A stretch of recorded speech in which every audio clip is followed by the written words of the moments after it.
Tell you it's Friday, and I got to tell you, warning, rant in process. Last week we did a new format that we've continued on to this week, and it's like Freeform Fridays, FFF. Basically where David called me last week white privileged. So I'm going to expand on that later, which David doesn't really know about yet because we haven't discussed our topics. But today is David's day to go first because he complains I never give him a chance.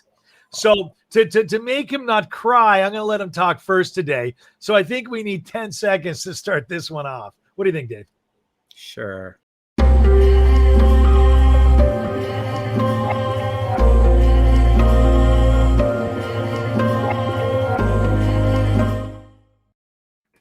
We're back. Hey, everybody. No tears. So, yeah, Stuart and I, as we said on Fridays, we have decided that we're just going to each pick a topic, take about 7-8 minutes each and rant about it, but while telling the other one, so there is absolutely no preparation. So it's all a surprise. Folks, today, what I want to talk about is when government gets involved in your lives, how they can make it worse, not better, because their only care is to get reelected. So, ladies and gentlemen, here's the deal. For those of you who aren't familiar with the way it works here in Quebec, we have a language law. We are 9 million odd people. More than 7 million of them are French Canadians who feel threatened by the hundreds of millions of surrounding people who are English. And I get it. As someone who's born and raised here, I understand how a threat to a language and a culture can be there. And laws were put into place. And just to give you an idea, one of those laws was put in 1977, where Stuart and I had to go to school to learn French as a mother tongue. When Stuart was living here, that's what he had to do. So people who were 1 year older than me learned French as a secondary language. And if you went to elementary and high school, we learned it as a mother tongue. But they took it a step further. They insisted that if you were French Canadian, you couldn't learn English until grade 4. And even then, it was nominal hours. And since 1977, for 44 years, this has been going on until yesterday. Yesterday, the somewhat stupid, whatever you want to call them, government here in Quebec has decided, you know what? We need to appeal to our base. And our base is a bunch of unilingual French Canadians who live in the outlying areas. They represent about 70% of the population. And as a result, we are going to appeal to them, that we're going to cause this mass panic, that the French language, once again, is under threat. And they put some suggestions, whatever. I'm not going to get into all the details, but I'm going to tackle one. Remember what I just said. Elementary and high school kids had to learn French as a mother tongue all the way until they finished high school. When you finish high school, you're 18. 18 in Quebec means you're legal to vote, legal to drink, legal to drive, legal to buy cigarettes. Hold on, Stuart. Legal to do all these things. The government has decided that you're not smart enough to decide what language CEGEP or community college you should go to. So for an additional 2 more years, the government has decided that they're going to cap the number of English spots in CEGEP, and that's it. Could you imagine now, you're an adult and you're being told that for your primary school education, your high school education, you cannot learn English properly. So you can't wait to get out to college to finally learn English, to be told, no, we're protecting French, so you have to learn no English. You have to keep learning French for another 2 more years. The detriment is unpalpable. Now, folks, as someone who benefited tremendously from this language law, I am fluent in both languages. I can get a job in most parts of this world. Those people who are stuck learning French only can't speak English. No technology jobs. Hardly any jobs dealing with people outside of Quebec, let alone people in Montreal. The limitations are unreal, all with the waving of the flag of, oh my God, we have to protect our language. Because to give you an idea of the level of stupidity, folks, for those of you who are not familiar with the stupidity factor, in the middle of a COVID pandemic, they decided that merchants should not greet people at the door with bonjour, hi. Could you imagine those two letters are the pain of saying the word hi to a customer? I mean, imagine the insult. Imagine the catastrophe. Folks, that's the mindset we're dealing with here. So yesterday, what they tabled is that anybody with post-secondary education must do it in French if you don't get a spot in one of those lucky spots. Now, Stuart, with this, I'm going to summarize. That's this step. The more radical government wanted to eliminate the ability of choice altogether. Here, at least I have a chance. There's so many seats available. But the other government wanted the other party, wanted to insist that the education that's being given in elementary and high school be extended for 2 more years. So you're 19, 20 years old before you get to decide what language you should learn. Folks, language is something that we learn early on in life. The earlier we get it, the better we are. Start at 20 years old, best of luck. Stuart, this is why I tell my children, living here is an inherent danger to your future. You know, David, I was silent probably for the first time in 6 minutes and 20 seconds that I'm sure both our Johns that are online, Kyle and everyone else will agree. CEGEP is definitely a unique experience. And for many of you in the United States, it's basically the entrance to college. It's basically after grade 11, you proceed into a format that we would commonly understand as university. Correct. And where students actually get the opportunity to develop responsibility. And the government now believes that we should take that, freedom away from you. But that's because, I'm very happy to be outside of that province. But I agree that the system is better than most systems I've seen, which include the system in Ontario and the United States by a grade 12 and possibly 13. We're not arguing with you. I'm arguing language. I'm arguing language. No, I'm getting there. But I need to give some background. People need to understand what CEGEP is. No, they don't. Okay. So let's talk about language. So I am truly a product of what Bill 101 and was part of the group that lobbied the United Nations, which then became the next bill, which is Bill 178. So these are 2 bills that prevented me from attending an English school and had to attend French first. And I am one of those people. It's a vision of cinema français, monsieur. And I can't stand talking the language. Why I moved to Florida, and I'm happy all those Speedo bathing suits have no longer continue to wear Speedo bathing suits. Inside joke if you've been in South Florida. The government in Quebec is extremely overreaching, and they do it on the basis of preserving French culture, right? And that's the way they've gotten away with it. And like in many areas, you want to go to the strongest base, which is, Richelieu, Quebec, where there's maybe 5 people that speak English and that care about English language. I apologize to anyone from Richelieu. There's some nice people there, but again, it's overreaching. David, I agree with you. It wasn't about disagree. Today's rant was all about when government goes too far. So are you trying to say that the Canadian government is ridiculous as the current American government? No. You see, here's the problem. The Quebec government has the right to do whatever it wants because it has a quote-unquote nation status. And if the government of Canada tries to fight them, they can't. And if they go to the UN, as they've done in the past, it won't serve anything. At the end of the day, they're ramming this through, and they're hurting their own base. That's the irony. Or they're making them more dependent on government social services, which is the socialistic agenda that's existed there for eons and is getting more and more and more traction, which 100%. Is why for the most part, you have a second-rate medical system to United States, at least at this point still. So, I mean, we have a doctor I know who's online, and, they may have their own input on that one. But I think that they're practicing in the United States because they probably couldn't make nearly as much money or nearly do as much good to the world as they are in the States versus staying in Canada. And I believe it's a doctor and doctor. Well, Stuart, I'm going to tell you, and I love for you to start your rant. Yep. But bottom line, folks, is what irritated me to no end is yesterday. And there were other things, and we're not going to get into it. But to hurt and to continue to hurt your population, all with the fictitious belief that there is that you're learning English is a bad thing. All right. Only in Quebec. You've left me now 5 minutes to go. So I'm going to give my little rant. My little rant has to do with about people loving their children, people hating their children, and governments that are in denial.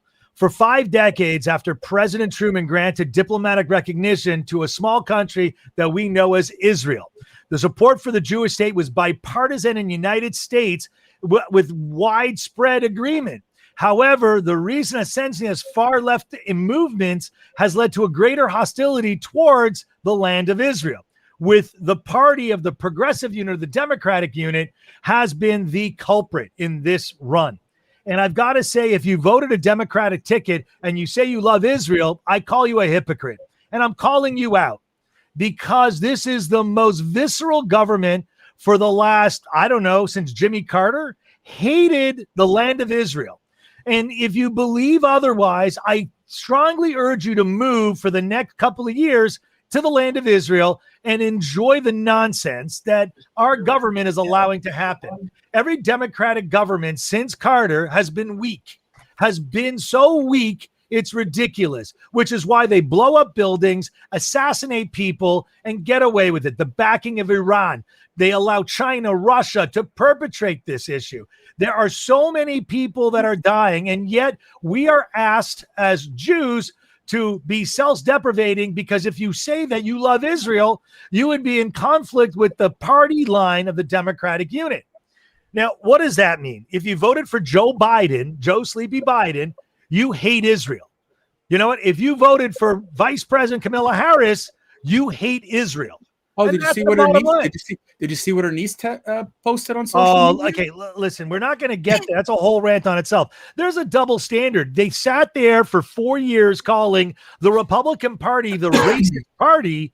Yet, yes, family members and the likes, and the Sleazy Sharpton, and the Joy Behars. I mean, these people are just insane. They believe that they can get away with saying death to Israel. They can get away and say we should defund Israel. They can support, let's not report 1,000 rockets that maim hundreds of people. By the way, wounded doesn't necessarily mean a scratch on the face. It means losing an arm, losing an eye, losing limbs, right? It's insane. And I challenge those doctors that are listening that may not be so democratic. I want them to fly out to Israel and volunteer a week of transplant surgery, right? They should be out there. They should go, right? Because they're denying what their party and their vote has caused, right? So if you think I'm wrong, you should listen to Alexandria Ocasio-Cortez. You should listen to what she believes, right? Yes. Ah, I hear a noise. Sorry. So, David, what are your feelings about the left, Israel? Stuart, let me tell you something. And when people tell me on this station, on this Rant Network, that I'm liberal, I laugh. Well, you called me white privilege. So I'm not only white privileged, I'm Jewish. Okay. Well, let me tell you, as a proud Jew, card-carrying Israeli, I resent governments who have no balls. Okay, because at the end of the day, why pander? Okay, pandering. Why? Because what? Oil, money, votes. What is it that you're pandering to? Prime Minister Harper here in Canada was one of the only leaders that stood up in 2014 and said that Israel had a right to defend itself in the last war with terrorists, not militants, terrorists known as Hamas. And what was the reaction of the world? Privately, they told Prime Minister Harper, man, good for you. You have balls. We're too scared that our own population will be against it. Folks, the truth, if you hurl rockets at us, what are we supposed to do? If you're confused about the facts, research it, because the stories you're hearing as to why they're rioting is completely wrong. The media has completely, you know what, guys? Go look at how media reports things. They copy from other sources. They don't vet the sources. They copy it. And when the Washington Post yesterday listed all the things that Israel's doing, but at the bottom said, oh, yeah, but Hamas is only hurling hundreds of rockets when they were closer to 2,000 rockets, what do you think people are going to think about? You know, what do you think of Western universities? Hang on. David, I got to put this up there. We got a viewer, right, who's messaging me now. No, I got it. I got it. And believes, and this is the irony.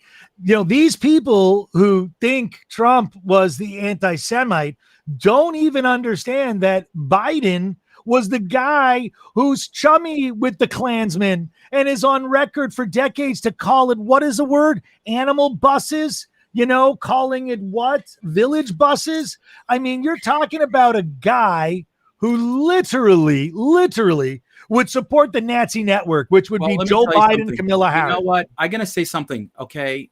You want to put a label on Trump and call him a Nazi? Fine. You have the right to. That's the whole thing. Go for it. Okay?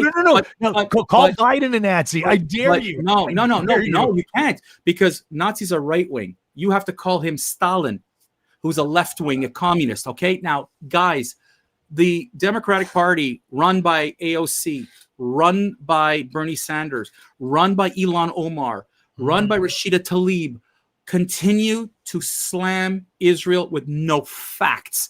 They could care less if Israel tomorrow was raced off the map. Hey, listen, that is hate. Here, listen, I got one thing I want to end with because this rant's gone on too long. If Israel laid down its weapons, there would be genocide. If the Arabs laid down, the Palestinians laid down their weapons, there would be world peace. You can deny that.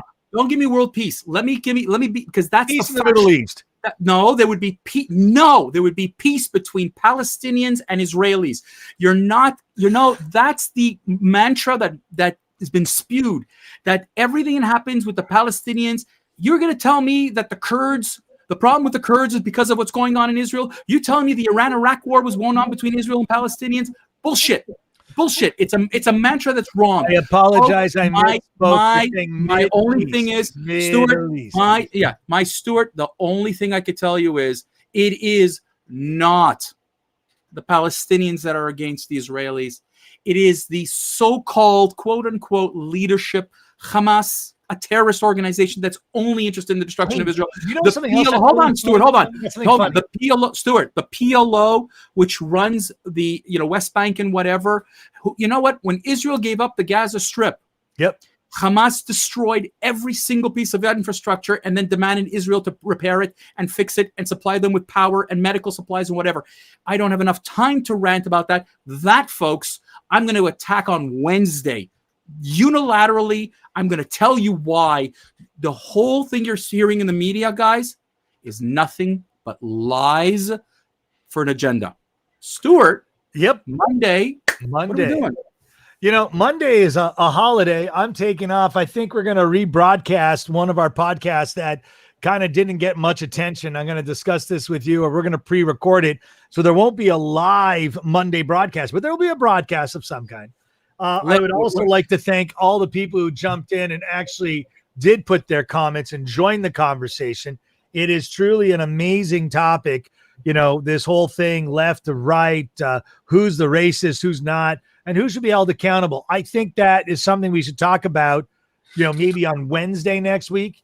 I think that would be an interesting topic. Well, listen, Stuart, let's talk about it, and we'll reveal it by Sunday. We'll reveal what our topics are going to be for next week. Ladies and gentlemen, we want to wish you well. We want to wish safety to our friends and family in Israel. Let me tell you, if you want to know what fear is, my family is hiding in bunkers day and night because of the merciless, ridiculous, senseless attacks. And you who voted in those leaders, shame on you. Call your congressmen, call your MPs, call whomever.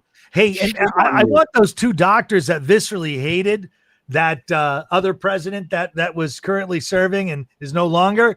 I want them to call all of their Indianapolis people and see how they feel about what's going on. I've always found Stuart, you once again, you cross the line. With that, folks, wish you a good weekend before Stuart puts his foot so deep in his mouth. Have a good